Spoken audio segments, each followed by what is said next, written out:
Allô, Natacha ici, diététiste du sport. Est-ce que vous vous demandez, les patineurs, si vous carburez suffisamment pour le patinage artistique? Donc, les besoins varient incroyablement d'un patineur à l'autre. Par exemple, si vous allez à travers d'une poussée croissance, dépendamment de votre âge, si vous êtes en saison de pratique d'entraînement intensif versus une saison qui inclut un peu plus de compétition.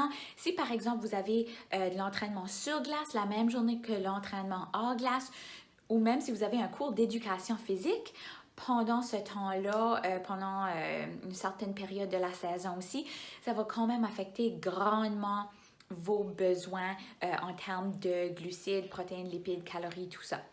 Donc, les patineurs sont quand même à risque pour quelque chose qui se nomme REDS ou Relative Energy Deficiency in Sport. Donc, c'est quoi? C'est quand l'apport calorique, donc l'énergie qu'on consomme, la nourriture qu'on consomme, ne soutient pas l'entraînement. Donc, s'il y a trop un grand écart entre ce qu'on consomme et ce qu'on brûle dans une journée, ce qui finit par se passer, c'est que le métabolisme, le corps, tous les systèmes sont allés au ralenti pour essayer de faire en sorte que l'énergie soit vraiment étirée puis utilisée un peu partout. Mais comme vous pouvez imaginer, ça veut dire que les systèmes ne fonctionnent pas à leur pleine capacité. Par exemple, on peut ressentir de la fatigue additionnelle. On peut voir qu'il y a moins de gains de masse musculaire, il y a moins de développement, il y a moins de résultats qui se passent. On va se sentir des fois un peu plus fatigué. Donc, les risques de blessures sont même accrus.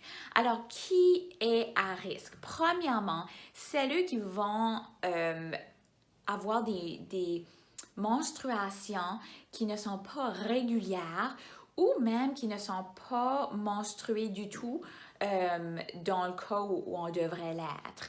Donc ça, c'est parfois un signe que le système reproducteur devient un peu comme sur un mode en pause. Puis malheureusement, ça augmente les risques de blessures osseuses, puis ça affecte quand même un débalancement hormonal qui va affecter les autres systèmes aussi. Des fois, on va voir des diminutions dans la testostérone, tout ça, par exemple. Donc, il y a aussi des risques si on essaye de perdre du gras.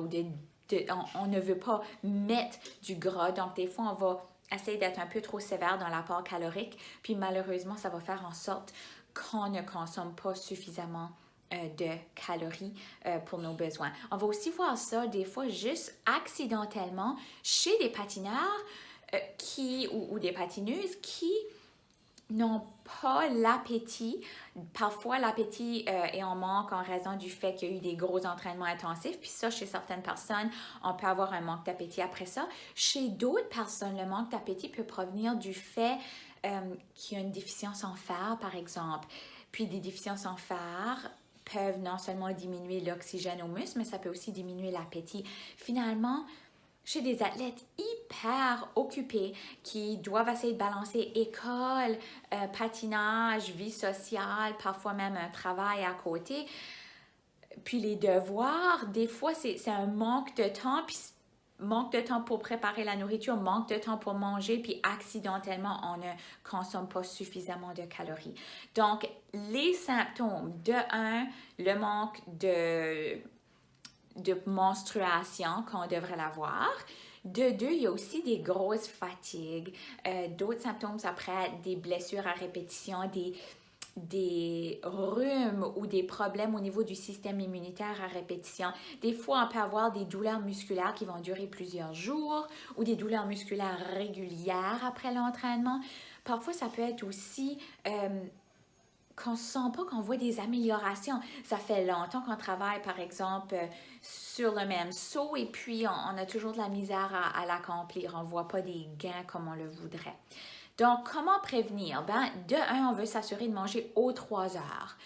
On veut manger des collations entre les repas. On veut aussi s'assurer que chaque fois qu'on mange, il y a les 3 parties de l'assiette. Donc, de un, des produits céréaliers. Ça, c'est notre carburant. Ça, c'est le gaz qui remplit la tank à gaz.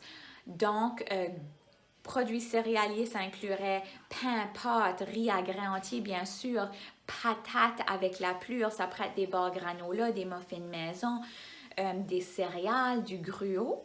Ensuite, on va avoir les fruits ou légumes, une variété de couleurs qui va amener des antioxydants, mais on va avoir aussi des glucides, des fruits à ce moment-là. Et puis aussi la protéine. La protéine va aider à stabiliser l'énergie. Donc, l'autre tiers de l'assiette, c'est ça, on parle de 3 parties égales minimum. Ça se peut qu'on a même plus de glucides, plus de produits céréaliers, jusqu'à la moitié de l'assiette pour des grosses journées d'entraînement. Mais pour en revenir à la protéine, ça serait les œufs. Ça serait la viande, la volaille, le poisson. Ça pourrait être aussi le tofu, les breuvages de soya, le tempeh. On peut garder aux noix, aux arachides, au fromage, au yogourt grec. Donc, il y a beaucoup de variétés de protéines. Puis, on veut cette combinaison des trois. Puis, c'est certain pour les quantités, on veut écouter à notre appétit. Mais si vous jugez que votre appétit peut-être pas nécessairement juste, c'est là que je vous encourage d'en parler avec une diététiste ou avec votre médecin, ou bien sûr si vous avez certains de ces symptômes-là pour qu'on puisse s'assurer de régler ça.